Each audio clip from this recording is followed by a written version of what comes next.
Hello, this is Taylor Ellwood with Magical Experiments, and here I am restarting my interview series with Laurelei Black. Happy to have you here, Laurelei. Please introduce yourself and tell us a bit about you and what your magical background is. Oh, that's going to be a mouthful. Okay, so my name is Laurelei Black, and I am, let's see, I'm a witch, I'm a Thelemite, I am a priestess of sacred sexuality. I've written on all of those topics, so when you go in search of my name, any of those things may come up. I publish under the name Laurelei Black and also LM Black. And I've published several works about the Aphrodite, the modern Aphrodite movement, I guess is probably the best way to explain that. At the time when I first started working with Aphrodite back in the early 2000s, there was nothing to be found anywhere on those topics. So I set about collecting things for myself, and in the process ended up publishing some books because, you know, and I think you've done the same, right, Taylor? Just a little bit. Yeah, a bit. You go in search of materials, the materials don't exist, so you make materials for yourself, and then you think, hey, this is shareable. And sure enough, other people are interested in what you've got going on. So that's where my earliest published work came from. But really, even that work sort of sprung out of my witchcraft background. I am a folkloric traditional witch, practicing in a very American milieu. So very rooted in sort of bio-regional practice. Mm-hmm. And I've been a witch since my very early 20s, which is quite a long time ago at this point. And also a Thelemite and a bit of a ceremonial magician, probably not as much as a lot of my fellow Thelemites are, or folks that write about things like the Goetia and working with spirits of that ilk, with demons and that type of thing. But I am that as well. And where can we find you on the web? Oh, so I have a website that is Laureleiblack.com.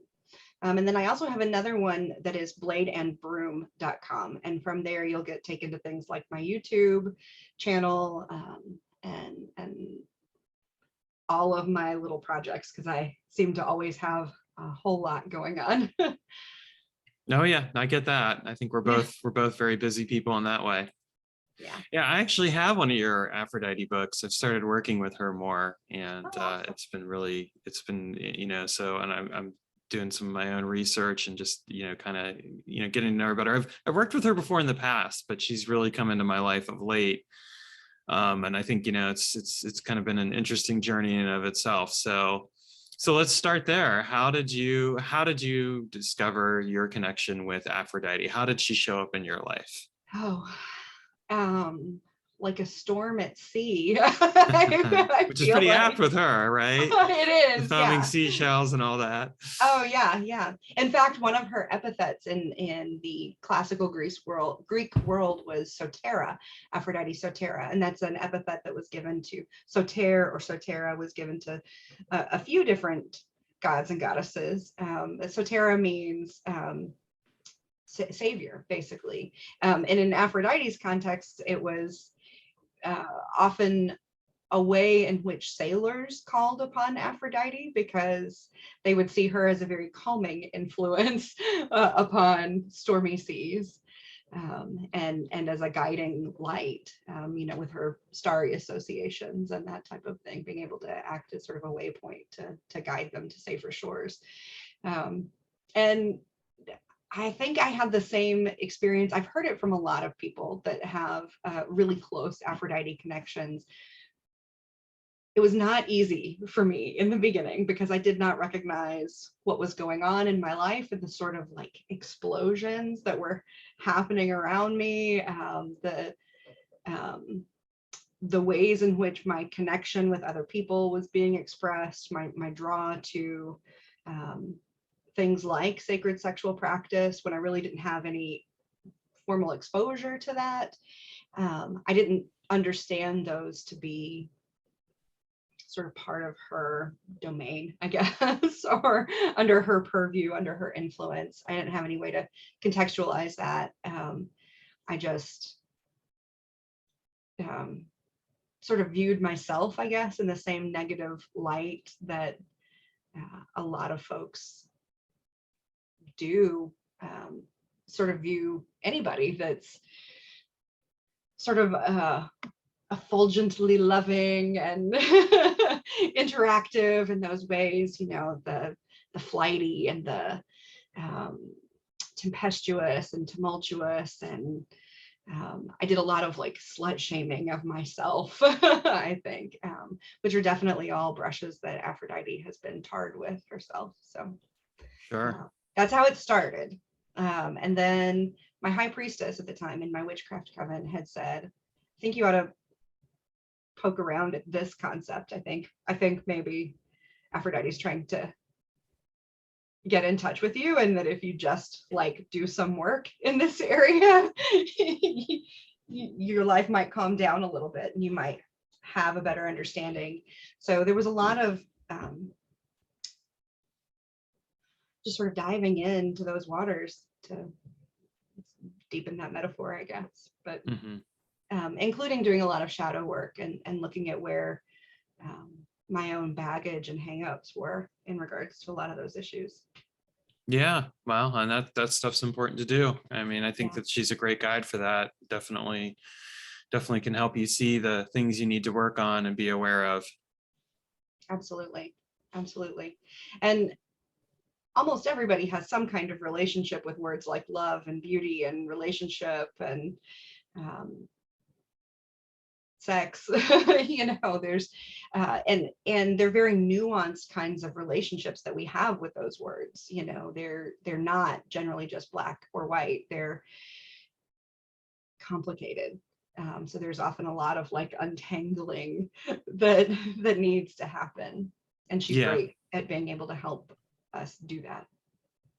Yeah, I feel like I'm on my own journey around that right now with her. You know, I'm definitely getting a chance to reflect on these very lessons that you're talking about as I work with her, and it's been a very fascinating journey, a hard journey sometimes. I think, you know, it really does call on you to see things about yourself sometimes that you don't necessarily want to see, or see things about other people or whatever. So I think that it's one of those things where it can really transform your experience of yourself and your life, of course, but it's also can be a very good thing. So it's you know, it's good work, and I'm glad that I haven't cracked open your book yet. That's only because I'm looking through the older stuff, but I'm glad I have it, and I'm looking forward to reading it. And of course, I'll be reviewing it when I do read it, because that's one of the things I like to do.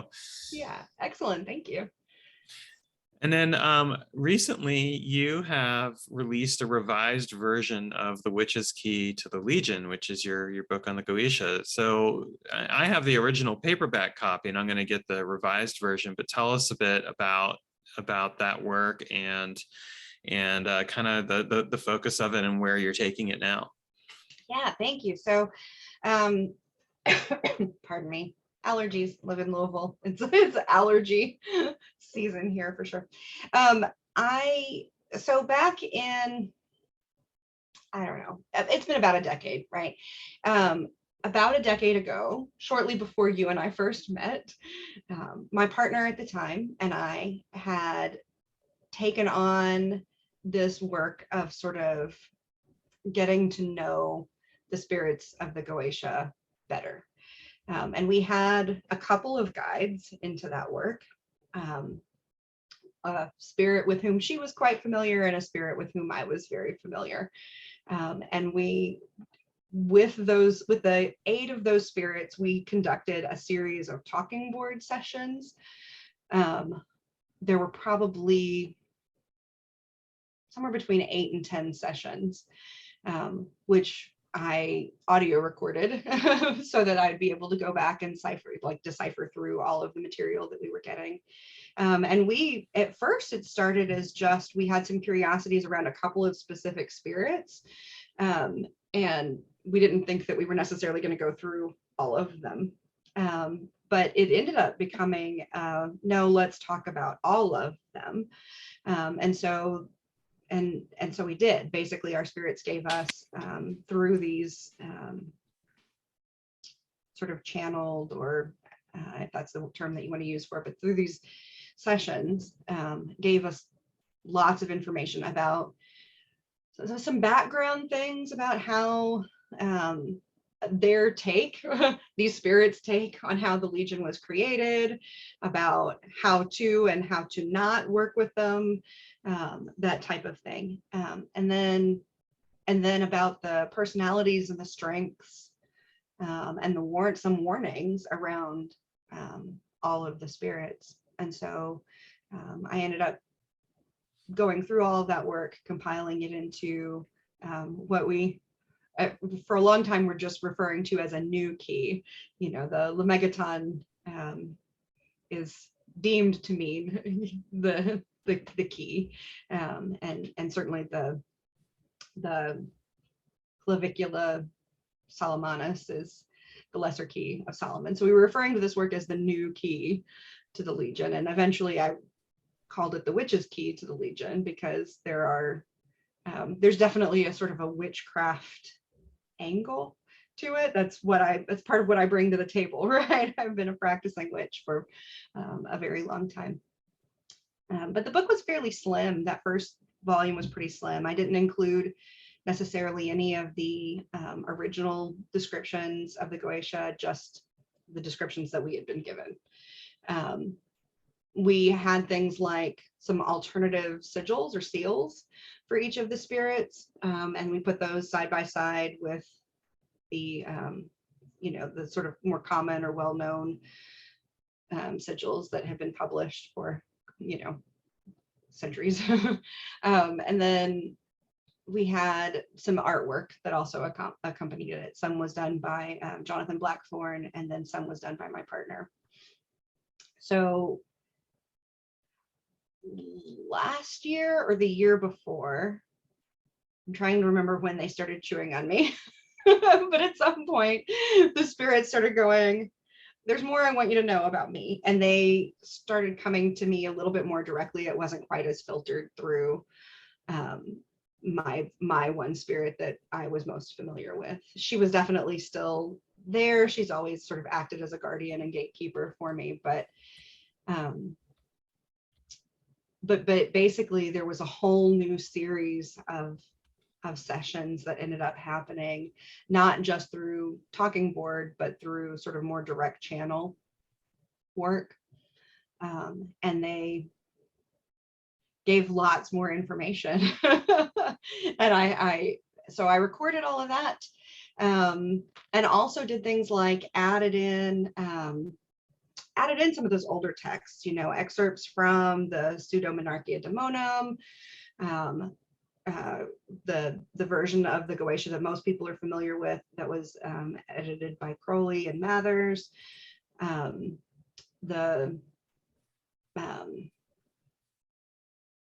Dictionnaire Infernal, all of these classic grimoires. If the spirits were mentioned in those works, then I did my best to kind of cross-reference and include some of those pieces so that it really acts more of like an encyclopedic reference for them, followed at the end of each of those descriptions with, the new information that was gained through our process or my process.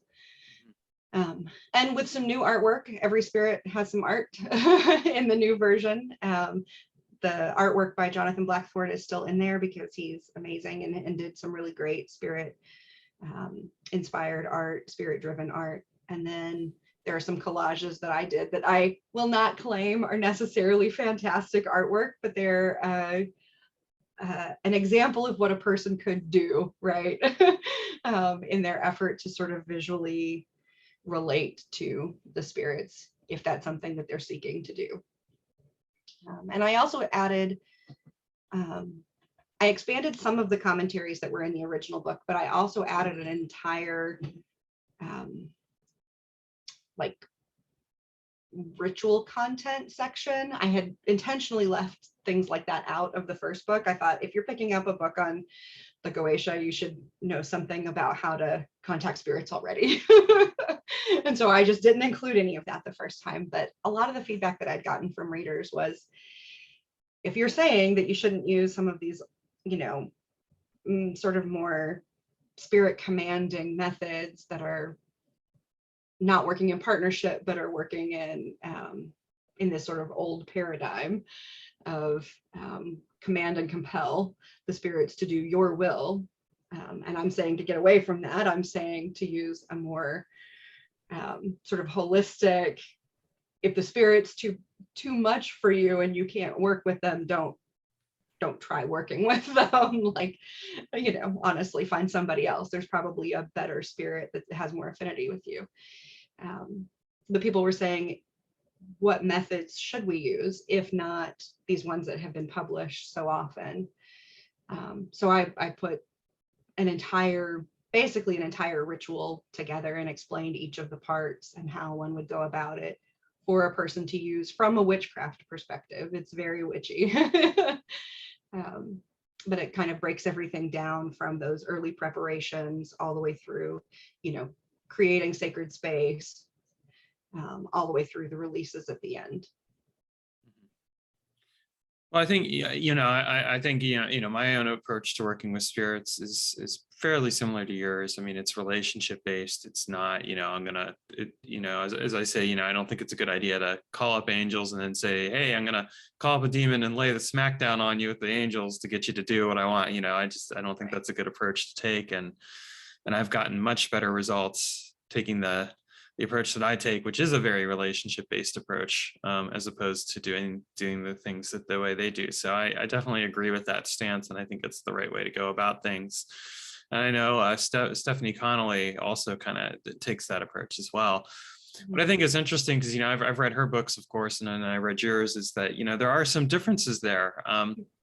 One of the things that you have is a do not call list. So tell us a bit about that, because that's a pretty unusual thing. You have a list where you're like, well, here's some spirits that you can work with. Here's some you shouldn't call under any circumstances whatsoever. Yeah. So, and that list actually was basically given under the advisement of the spirits that my partner and I worked very closely with at the beginning. These were spirits that our familiar spirits were terrified of, and said, like, in some cases wouldn't even, I often think of, I refer to mine as S. I call her S most of the time. S would often say, like, I think of her sometimes as like an old school telephone operator where she's like patching you through to other spirits. And she just would not for certain ones. She was like, I won't, I won't do that. And she was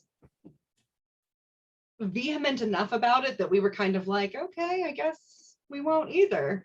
And as we got closer to actually having the first edition of the book come out and be published, there were some things that we experienced pretty negatively. All of the members of my coven, like within a week's time span of each other, and we didn't know this until the end of that week when we all got together, all had very similar dreams based around a single spirit on that list who was like, F you, we're coming. So we were kind of like, okay, maybe there's some credence to the do not call, I don't know. My own, like, the part of me, the magician part of me that says, I can do whatever I want. If I take the right protections and I've developed the relationship, then it's, up to me to decide who I'm going to try to enter into a conversation with, at least. And I always sort of think of this first interaction with any spirit as just sort of a getting to know you conversation, like probably not making deals or compacts at that at that point. But there's also a little bit of like taking the advice of your friends, you know, when you've gotten to know, you know, for instance, if I've known you for several years, if you came to me and said, hey, I hear that you're, you know, thinking of going into partnership and bringing this person out to an event, I highly advise you not to do that. They have lied, they have stolen, and I heard that they actually hurt somebody, you know, that I was close to. My friend that I was close to told me this. I might be like, yeah, I think I don't want to. You're right. I'll be a little more circumspect about how I work with that person, which is kind of how I view the do not call list. It's that just sort of warning of, you know, I was given good advice of like approach with extreme caution if you're going to approach it all. Yeah, that makes sense. I mean, I think one question I kind of had is, you know, can the do not call list vary from person to person? And I mean, I think, for example, you know, I worked at one time with the Goetic demon Ellwood, and you know, I ended up coming away from that being like, yeah, I'm not ever working with him again. He's definitely on my do not call list. Like, you know, he might work for other people, but for me, it wouldn't be a good idea. Yeah, I absolutely think so. You know, and there are spirits on that list. There are a couple of them specifically that I'm thinking of that I know people that have had great working relationships with them and that have said, you know, they really helped me sort of step into my personal power and claim ownership over these different areas of my life. And, you know, and I feel great about my relationship with, you know, Asmodee or with Belial. And, you know, I think like, I'm not ever going to tell somebody like, oh, well, that was foolish of you, you know, because who am I to say that, you know, necessarily to somebody? And I think affinity goes a long way to explain a lot of that, right? Like who you're more in alignment with. There are some spirits that's going to be like flossing your scales to try to work with them, you know, Well, I think Stephanie Connolly said it herself that, you know, you're not going to work like with every single one. Like there's going to be some that aren't a good fit. Like I know, for example, I've tried to work with Visaga and Visaga's like, nah, we're not going to work together. And I'm like, okay. And I mean, there's also so many other spirits out there too, not just even the Goetic demons. I mean, there's you know, lots of other spirits to work with as well. So there's not like a one size fits all approach to this. But I also think at the same time, the thing that I liked about the do not call list is that it would like very much, it very much kind of gave a sense of like, hey, you should at least be aware of this. And that's where I kind of was like, well, you know, I mean, I have worked with Glasolia Lobulis, who is on that list before. So, I mean, you know, I can say I had good experiences with him. But again, I mean, that's kind of where I'm like, well, maybe my takeaway from that is like, maybe that just varies from person to person. I don't know, you know, and at the end of the day, it's just an interesting thing. And it's an interesting approach to take that, you know, like, hey, you don't really have to call some of these spirits, and some of them might be downright hostile towards you because of whatever your affinity is or whatever it is that you represent. Yeah, I think so.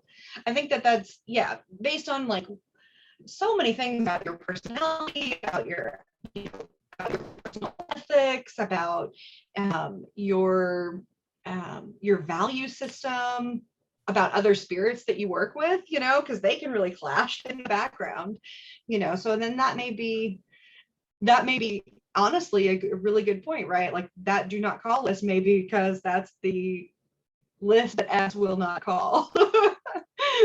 Right. So if she's one of my very primary familiar spirits, and she's like, and she basically has sort of a gatekeeper spirit for me a lot of the time, anytime that I'm doing, you know, any kind of other spirit contact, she's always right there. If she's like, yeah, I can't I can't deal with them, I can't work with them, then yeah, that might be the S do not call list. As opposed to, somebody's primary spirit acting in that capacity was Bune, for instance. They might have a different list. It might be a very different, might have some overlap, and it might not, right? Yeah, I mean, I guess at the end of the day, it's just kind of it is something where like with anything else, it's kind of personalized. I mean, I think that's kind of the interesting thing about magical work in general is like, we as authors, we both know, you put these books out there and you describe operations and processes and things, but at the end of the day, what makes it really effective is when people take it and make it their own. Yes, absolutely. That's very well said. So so that book you've just re-released that, and so that's just come out, so congratulations there. And I found it on Amazon, so I'll put it as a link in the show notes for people who are interested, as well as a link to the Aphrodite books that you've written, so that way people can see that. So tell me about some other projects that you're working on. What are some other things that you're currently working on, or that you've worked on that maybe people don't know about? Right. So I have been, over the last couple of years, I'm about 2/3 of the way through this project. I've been creating course manuals for the witchcraft tradition that I practice. I've Cool. had a lot of interest over the last several years for people working with me at a distance. And I racked my brain for years and years about how to effectively do that. And I a couple of years ago started putting something together. So we have I'm referring to them as year 1 and year 2, but there's a lot of work that's compacted into each of those years. So it may take more than a year, for a person to complete, but they are set up if you do a lesson a week, you'll be done in a year. So I've done year 1 and year 2. Year 3 will be out in, I'm hoping to have it done actually by December of this year, but certainly by January, which will be the 1 year mark from when I released year 2. So that's been a huge undertaking. And along with that, I created an app for students, whether they're in that course is called the Red Thread Academy. That series of courses is the Red Thread Academy. So whether they're in the Red Thread Academy or in another one of the courses that I offer, or just sort of wanting to follow my updates, I've given up mailing lists. I'm terrible about mailing lists, but I can handle an app that I can send out, basically like blog post sort of notifications. So I made an app called The Thread. That's a free app to download, and then different sections are restricted based on what courses you're in and that type of thing. Oh, that's cool. That's a novel approach to take to things. I mean, I do the mailing list thing myself, but I get it. You got to find the right technology with this kind of stuff. Yeah, you got to find what works for you. And I realized, like, after trying to maintain a mailing list for so long, like I'm bad at that. I forget about it, for long periods of time. And, and then the mailing list host tells me that I'm not in compliance with stuff. And I'm like, never mind. So I thought an app that I maintain would be a lot easier. Yeah, there you go. Yeah. And then, so last year I also published Divination, so an Aphrodite-based cowrie shell divination system. Oh, very interesting. So tell us a bit about that and how that works. Yeah, so it's a 16 shell divination system. And this is, I'm sure that you've had this experience, right, of a spirit or a god coming to you and saying, hey, I have a thing that I want to have happen, and you're the one that's going to do it. Yeah, which is essentially what happened with me with this. I was giving psychic readings in a shop in Indianapolis several years ago. Again, it was like 10 or more years ago, 13 years ago. It's been a long time since that one started percolating. And she said, I want you to use the little yoni shells. So the little cowrie shells.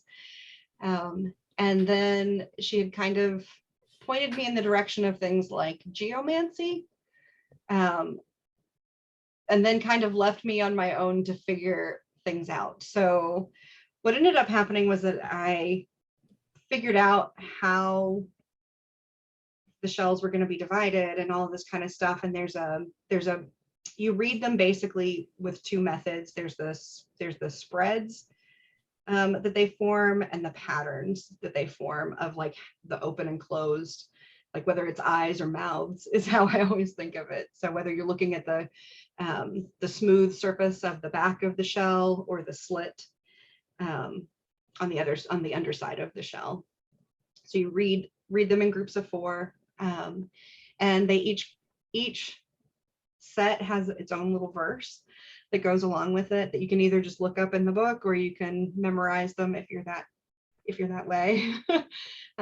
They really like to talk, because I've used them. I used them when I was in the shop. I've been working with them since, like I said, about 10 or 13 years ago when they first came to me. It just took me a really long time to sort of figure out how to convey the information to anybody else.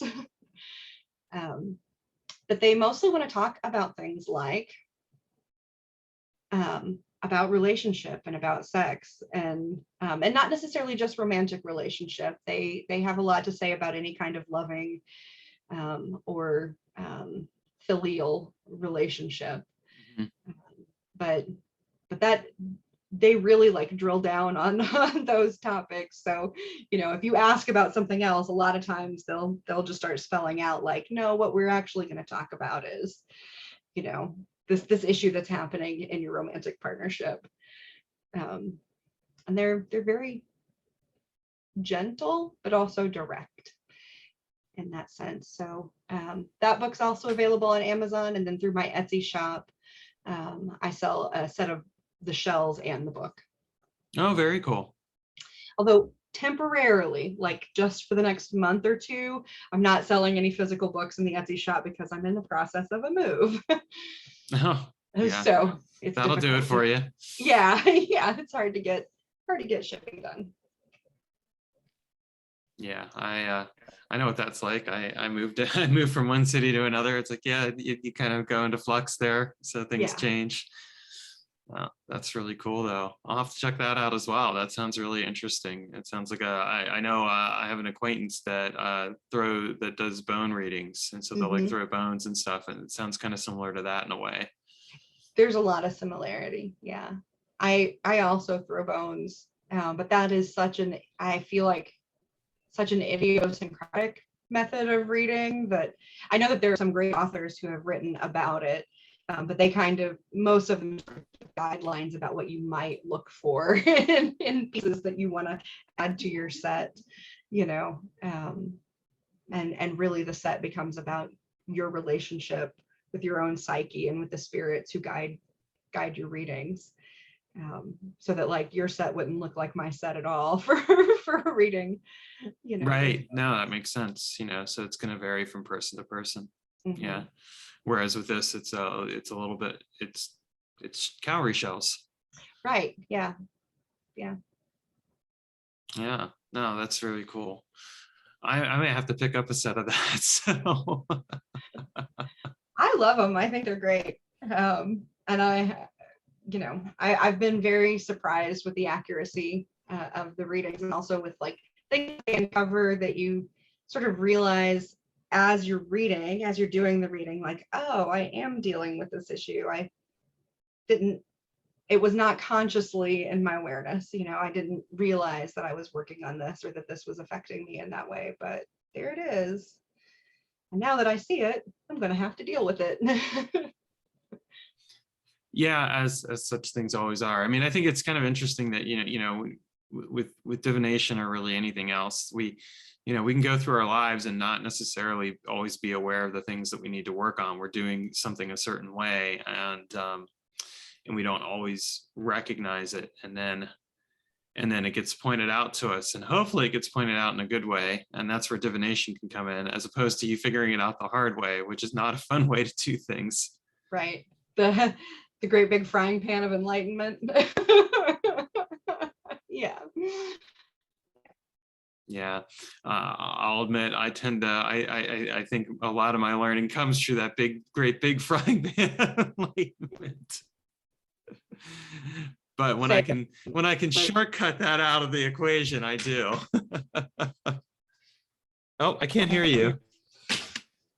Oh, There you go. Now I Oh, can is- hear you. I don't know what. My dad used to say that if that I was like him, and if it wasn't for hard way, we wouldn't we wouldn't learn anything. Sometimes, but I always had to do things the hard way to be able to learn the lesson that I needed to learn.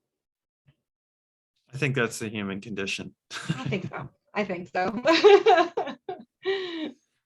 That's kind of the one of the benefits of material existence, as it were.